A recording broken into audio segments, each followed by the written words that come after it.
Anyway, everybody, welcome back. We're on the graveyard shift, or we're heading home, which is fantastic. This is a pretty crunchy session.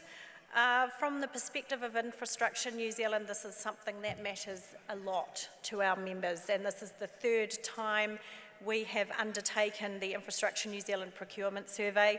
Our earlier surveys were undertaken in 2016 and 2017, so this is our third survey. Why are we doing it? Our market tells us that we could be doing much better. For us to do much better, we need to find out what we're doing well and what we could do better to move forward. Mr. AV people, could I have a clicker, please? Great. So, for the 2019 survey, we partnered with Civil Contractors New Zealand, thanks Bernard, and the Registered Master Builders, who, like us, have a vested interest in better procurement performance. Working together enabled us to have a much broader reach, so our survey numbers were more than double. We had 168 responses, and we looked at procurement processes of over 40 agencies. Respondents came from a diverse range of roles and organisations, so C-suite and executives to managers and technical experts. We had a very strong representation from the engineering, contracting and construction firms, likely because these organisations are heavily impacted by successes and failures in infrastructure procurement. Our respondents were well spread in their level of procurement expertise. Some had upwards of 20 years experience, and they were balanced also by a sizable group of relative newcomers. Almost half of the respondents had more than 5 years of international procurement experience, which provides a very useful foundation on which to base procurement improvements here in New Zealand. However, looking at the overall results, agency procurement performance has fallen since our last survey. While roughly at 7.5%, it's not a dramatic decline, but it is noticeable. Our members are telling us on a regular basis. We have two reasons for these possible drivers for this drop in procurement performance. Firstly, we know that the change in government in late 2017 brought with it an accompanying change in procurement strategy and a weakening of the infrastructure pipeline. This has meant that organisations with a strong track record in certain sectors have been required to adjust their skill sets to pursue and deliver quite different types of work. They have had to reinvent themselves in some cases. Others have had to bring in talent from offshore who've had to adapt to New Zealand ways of working, and some have had to shed staff with procurement expertise. The second possibility is that some organisations across the sector have simply experienced a decline in performance, which is the result of shifting priorities over the last 2 years. So you just look at the graph here. The blue bars indicate the level of performance. Down the left axis you'll see good, average, and poor, average, good. And the orange circles indicate the number of responses for that agency. As you can see, the performance range is fairly narrow. While 1 or 2 organisations received a rating of around 2.5 out of 3, most are quite close to the average mark of around 2. Here you can see the number of organisations where we received evaluations from both suppliers and clients. Overall, client organisations seem to view their own procurement performance more positively than suppliers do. For some organisations, this distinction is quite pronounced. That said, in most cases, they're pretty close. So, while the intention of this survey is not to name and shame, We do believe it's important to acknowledge organisations who are raising the bar in procurement performance.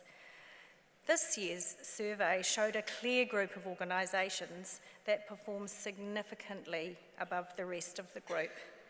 New Zealand's 4 largest ports, Auckland, Lyttelton, Napier and Tauranga. Each port was rated very highly.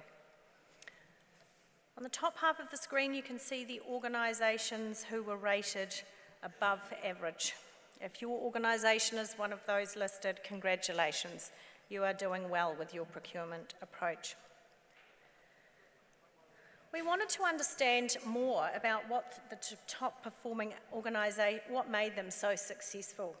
So we compared the strongest performers with the weakest performers. Looking at the data, it appears that what distinguishes the strongest from the weakest is that they treat their suppliers and contractors as partners.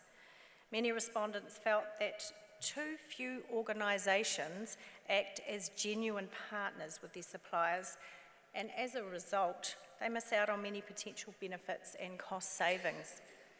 The other main criteria that seems to separate higher performers from weaker ones is the high level of outcomes-focused approach to projects.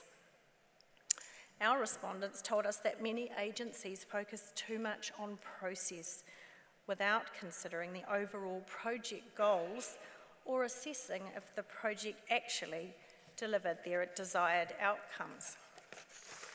Understanding of risk allocation and management continues to be an issue across the infrastructure industry. Many procurement contracts transfer risk largely to suppliers. However, our respondents told us that risk is often allocated unfairly or in a way that does not lead to optimal outcomes.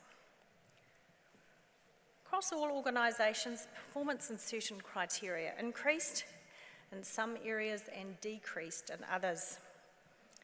These 3 criteria show the largest change since our survey in 2017. One of the criteria where organisations have declined the most over the last 2 years was adopting reasonable probity requirements. In a country like New Zealand, which has a relatively small infrastructure and construction sector, this is concerning. Respondents felt that probity requirements were often overly onerous. As part of each survey, we ask respondents to rate overall procurement performance within the public and private sectors. As we have now collated 3 years of data, we are able to see how performance has changed over time. The trend is similar to the overall results, which rose in 2017 and fell this year. Performance declined in both the public and private sectors, falling to the lowest levels yet. This can perhaps be attributed to the stop-go cycles that the industry has experienced over the last 18 months.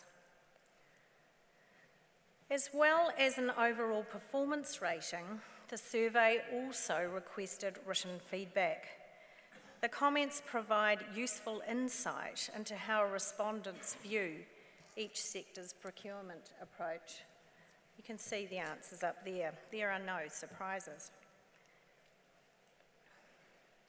It seems that both the public and private sectors have a significant opportunity to improve their procurement performance. So, if we need to lift our game in terms of procurement in New Zealand, how do we go about this? And what role does the newly formed Infrastructure Commission have to play? Have a look at the red bars. We asked the respondents to rank several different procurement priorities for the new Infrastructure Commission.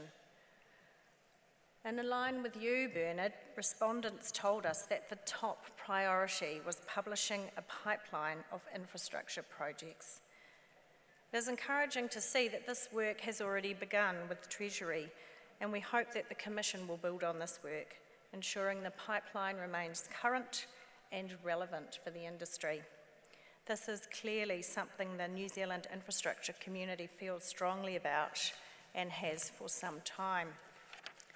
The second highest priority was supporting government agencies in procurement delivery.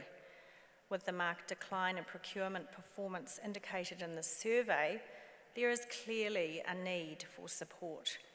Many respondents felt that the Infrastructure Commission was the right body to do this. Our respondents also told us that interfacing with the market to provide information to investors and contractors, and monitoring project delivery performance and recording lessons learned were also important priorities.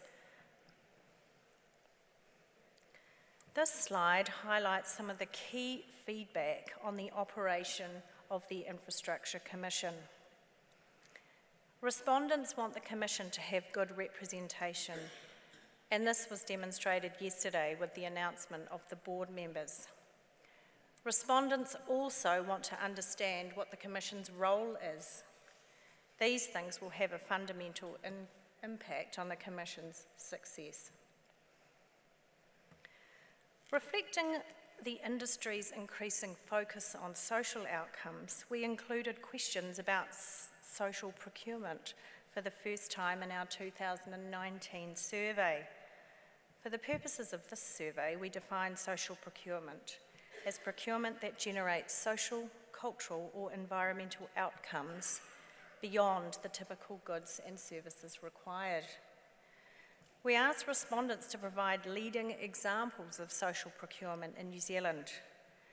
As you will see, all of the top examples are public sector organisations. This may be due to public sector organisations' greater emphasis on environmental and social outcomes, and as you can see here, Auckland agencies were strongly represented. Auckland Council and its Southern Initiative, Auckland Transport and Watercare all scored fairly highly in this regard. That said, many respondents felt it was difficult to identify many strong examples of social procurement yet in New Zealand. Of course, one of the age-old concerns that arises when talking about social procurement is cost, whether it be financial, time, or otherwise. So we asked respondents whether they had encountered any additional costs or other unintended consequences when responding to social procurement requirements. Interestingly, most respondents told us they had not encountered additional costs, although they had experienced other challenges. This information implies that there may be some confusion regarding social procurement. More work may be required to help organisations define what best practice social procurement looks like, what is needed to achieve that, and how much they are willing to pay to get there. Our final survey question asked respondents to tell us what actions they believe needs to be taken to improve procurement practices in New Zealand. We received many detailed and passionate responses. Our respondents also provided overarching comments and perspectives on procurement processes in New Zealand. Overall, they would really like to see improvement, and they feel there is a significant role for the Infrastructure Commission to take action on this. If you would like to learn more about procurement or how your organisation can improve its procurement process, we strongly encourage you to read the report Creating Value through Procurement, which was commissioned by Infrastructure New Zealand, Civil Contractors New Zealand and the Construction Strategy Group last year. This is an excellent resource designed to help you refine your procurement approach. Finally, if you would like to find out more about how your organisation performed in our survey, please do get in touch with our team. We would be more than happy to provide you with further information. Thanks very much.